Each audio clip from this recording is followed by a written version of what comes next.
When a woman who once walked away suddenly circles back into your life, the immediate temptation is to respond quickly, either with excitement, anger, or confusion. That moment can feel like a storm of emotion.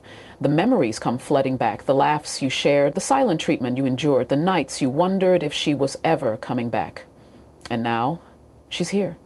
Maybe in your DMs, maybe on your doorstep, maybe with a long paragraph and an apology. But here's where most people go wrong. They react too fast. Whether it's driven by hope or ego, many men instinctively jump back in, either to reclaim what they lost or to prove that they're the ones in control now. That's the emotional mind talking. That's the version of you still operating from the pain of being left or the thrill of being wanted again. But maturity demands a pause, and in that pause, clarity is born. You see, not all returns are rooted in love. Some are rooted in regret. Others in convenience. Sometimes it's loneliness, a failed rebound, or the realization that the grass wasn't greener. And in that moment, if you allow your emotions to drive the car, you'll hand the keys to someone who already showed you they could leave. Psychologically, when you're abandoned, your brain registers it as a threat. You experience a loss of control. And so when that control seems to be returned, even symbolically, you want to grab it fast. That's human. But just because it's human doesn't mean it's wise. Philosophers like Marcus Aurelius emphasize the importance of restraint, not as weakness, but as power. The ability to control your initial impulse is what separates the reactive from the reflective. And in love, especially in situations like this, reflection is critical. Because this isn't just about her return. It's about what you want now, who you've become since, and whether her return truly aligns with your growth. So before you say anything, before you respond with a simple hey or agree to meet up for coffee, stop. Give yourself time. Let the initial emotion settle. Observe your own thoughts. Ask yourself, what do I truly feel right now? Am I curious, hurt, flattered, or just afraid to be alone again? Silence, in this context, is not passive. It's powerful. It gives you space to watch not just her, but yourself, how you feel in her presence again, whether your gut tightens or your heart calms, whether you're leaning in from genuine interest or lingering wounds. And remember, she made a decision when she left. That matters. Your decision now should be just as intentional, not out of bitterness, not out of spite, but from a place of dignity and clarity. Because reacting without reflection doesn't make you stronger, it makes you susceptible. In a world that pressures us to act quickly, there's strength in slowing down. Don't be in a rush to welcome back what once walked away. Be in a rush to protect your peace. Let her return be a test, not a triumph. Now, if she's come back and you've given yourself that pause, the next step is not jumping straight into hope or reconciliation. The next step is discernment. And I want you to listen closely, because this is where a lot of men fail themselves. It's easy to assume that just because she came back, it means she's changed, that she's finally seen your worth, that all the reasons she left have suddenly disappeared. But what you must understand is that presence is not proof of intention. Just because she's here now doesn't mean she's here for the right reasons. People return for all kinds of reasons, and not all of them are noble. Sometimes it's guilt, sometimes it's loneliness, sometimes it's because the world she thought she wanted didn't want her back. Maybe the man she left you for didn't choose her. Maybe she realized being independent isn't as glamorous as social media made it seem. Maybe she's just bored. Or maybe, just maybe, she truly regrets leaving. But here's the problem. You don't know which one it is yet. And if you jump too quickly into hope, you'll create a narrative in your mind that has no foundation in reality. That's the danger of premature belief. It blinds you to evidence. And when you ignore reality, you give someone the power to disappoint you all over again. So, how do you evaluate her intentions? You observe, you listen, not just to what she says, but how she says it, and more importantly, what she does when the conversation gets uncomfortable. Does she take accountability for her part in the breakup, or does she deflect blame? Is she genuinely curious about who you've become in her absence, or is she only interested in reviving a version of you that once served her needs? Because that matters. You're not the same man she left, or at least you shouldn't be. And if she's coming back expecting to pick up where things left off, that tells you everything. True intention comes with humility, with acknowledgement, with a willingness to do the hard work, not just speak soft words. Psychologically, we're wired to crave emotional resolution. That's why when someone returns, it feels like a second chance. But in truth, sometimes that return is just another test of your boundaries. And if you don't evaluate it soberly, you'll confuse temporary affection with long-term change. Look at patterns, not promises. A woman with true intention will be consistent, not just apologetic. She'll show emotional maturity, not emotional manipulation. She won't just want to be back. She'll want to build forward with honesty, clarity, and respect for the man you are now. And if she can't offer that, then what she's offering isn't love, it's convenience. And you deserve more than that. So, ask the hard questions. Don't be afraid to challenge her narrative. And most importantly, don't be afraid to walk away if the answers don't align with your values. Your peace, your growth, and your purpose are too important to be gambled on unclear intentions. A return means nothing without responsibility behind it. Let her actions reveal what her words cannot. Before you make any decision about letting her back into your life, you owe it to yourself to examine what really happened back then when things ended. And I don't mean just revisiting the emotional high points or replaying the dramatic final conversation. I mean sitting with the uncomfortable truth, asking yourself, why did this fall apart? What was I ignoring? Because here's something many people don't realize. Breakups don't just happen. They unfold slowly, quietly, subtly, sometimes for months, even years before the final blow. And if you don't take time to understand what role you played, not just what she did or didn't do, you risk walking straight into the same dynamic again. Same woman or not. The mature man doesn't just blame her. He investigates himself. He studies his own patterns. Was I too passive? Did I silence my needs to keep the peace? Did I ignore red flags because I was afraid of being alone? Did I try to fix her, thinking that was love? You see, we often confuse loyalty with wisdom. We stay too long, thinking love means endurance at any cost. But love without boundaries isn't love. It's self-abandonment dressed up as commitment. Philosophically, this is about self-awareness. Socrates said, "The unexamined life is not worth living." The same applies to relationships. If you don't examine your past, love, your pain, your part in the dynamic, then you'll repeat it. Not because you want to, but because it's familiar. Because it's your emotional blueprint, and until you rewrite it, it becomes your default. And look, this isn't about shame, it's about growth. You're allowed to have gotten it wrong. You're allowed to have loved too much, forgiven too easily, or tolerated too long. But what you're not allowed to do, if you want to evolve, is ignore the lesson. So take a pen or a quiet hour and get honest. What were the cracks in the foundation? What needs of yours went unmet? What boundaries were crossed by her and by you? This isn't about reliving the pain. It's about reclaiming your power. Because when you understand what broke, you also understand what must be different if there's ever going to be a future, whether with her or someone else. This step is crucial because it determines your standard moving forward. You're not just deciding if she deserves another chance. You're deciding what kind of man you are now and what kind of relationship aligns with that. If she comes back and you're the same man she left, then nothing's really changed. But if she comes back and you've done the inner work, you've grown, matured, sharpened your self-awareness, then you hold the power of discernment, not from ego, but from evolution. So don't skip this reflection. It's not just about her return. It's about your rebirth.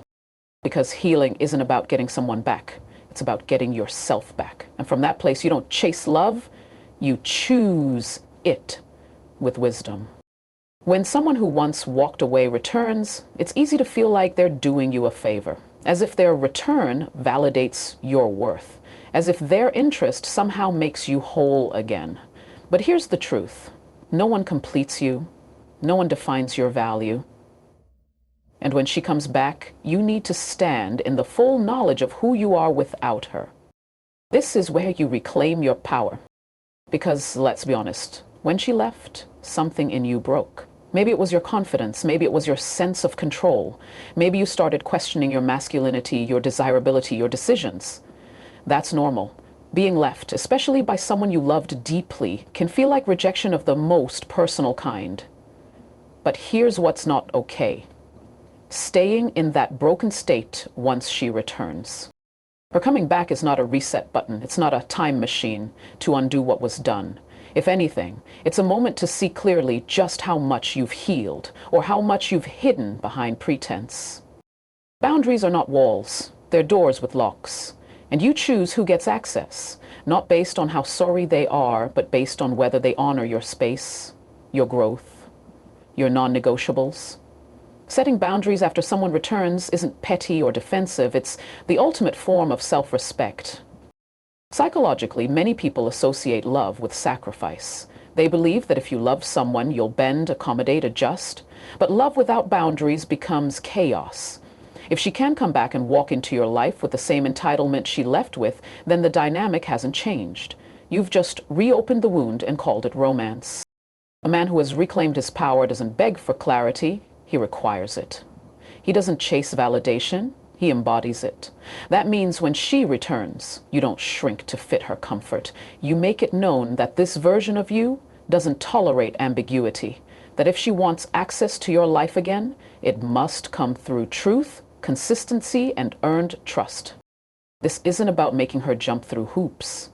It's about knowing the value of your peace. When you've done the work to rebuild yourself after heartbreak, you become protective, not paranoid. Protective of your time, your energy, your emotional health. Philosophically, it's the principle of sovereignty. You are the authority in your own life. And when you reclaim that, you no longer need someone to stay. You choose who stays. That shift changes everything. So if she returns and expects things to go back to how they were, let that be your signal. The old dynamic is dead. And if she can't meet the new standard, then she doesn't get to meet the new you.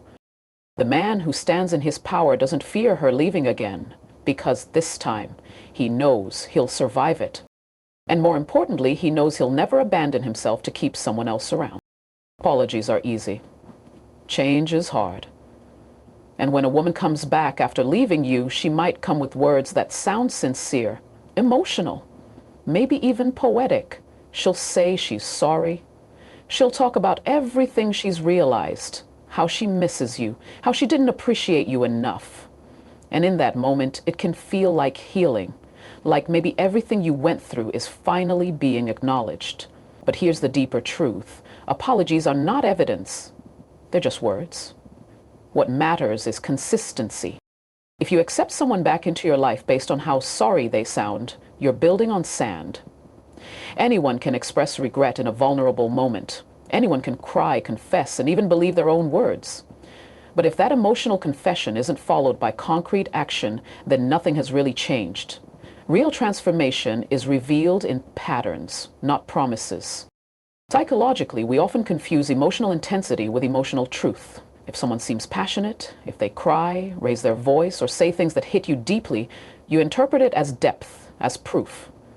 But emotional intensity doesn't equal integrity, and this is why testing consistency is crucial.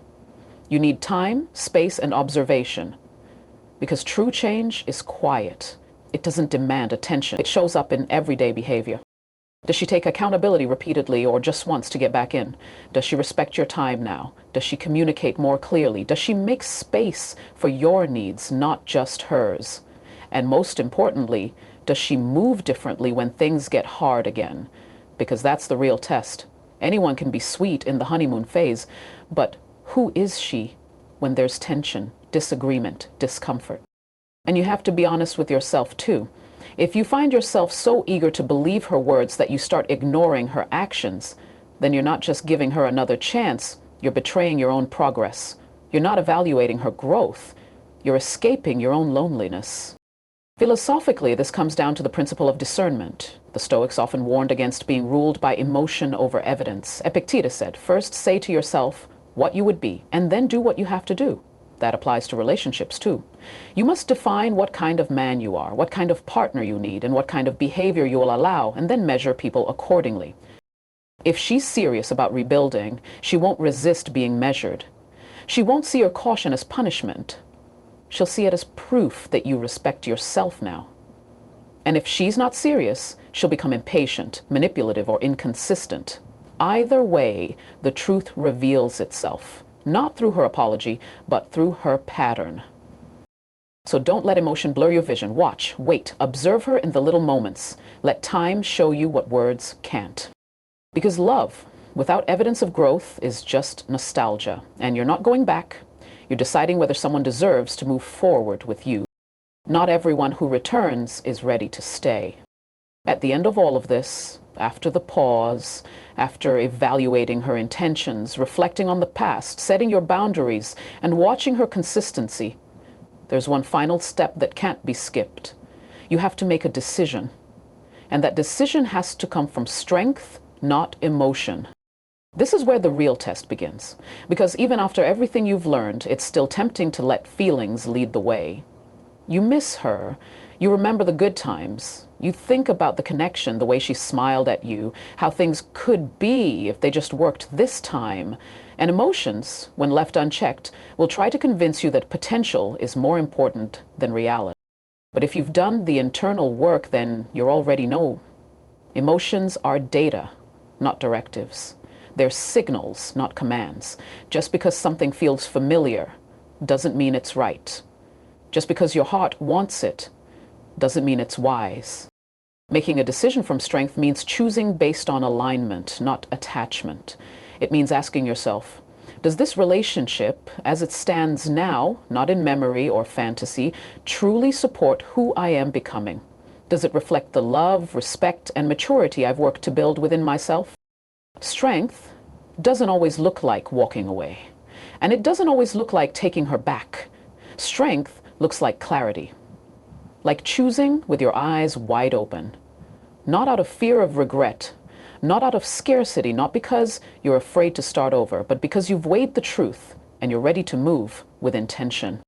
This is where many people get stuck. They confuse comfort with compatibility, or worse, they confuse longing with loyalty. But those who make emotional decisions in moments like this often find themselves right back in the same pain they once escaped, because they never stopped to ask if what they were choosing actually served them. Philosophically, this is the discipline of the examined life. It's choosing consciousness over compulsion. Plato spoke of the soul's journey toward truth, and truth requires effort. It requires courage. It requires stillness long enough to hear what your deeper self is saying beneath the noise of desire. And here's the deeper insight. Real strength isn't loud. It doesn't always look impressive. Sometimes it's silent. It's the quiet decision to not answer a text, or the calm confidence in saying, no, I've outgrown this. Sometimes strength is forgiveness without reunion. Sometimes it's closure without conversation. You don't owe anyone your future just because they were part of your past. And you don't have to hate someone to leave them behind. You simply have to love yourself enough to choose wisely. So when the moment comes, and it will, don't let your heart speak louder than your truth. Because the man who decides from strength isn't choosing what feels good. He's choosing what is good. And that decision, that moment, is where everything changes. Let emotion inform you, but let strength lead you. That's how you win, not just in love, but in life.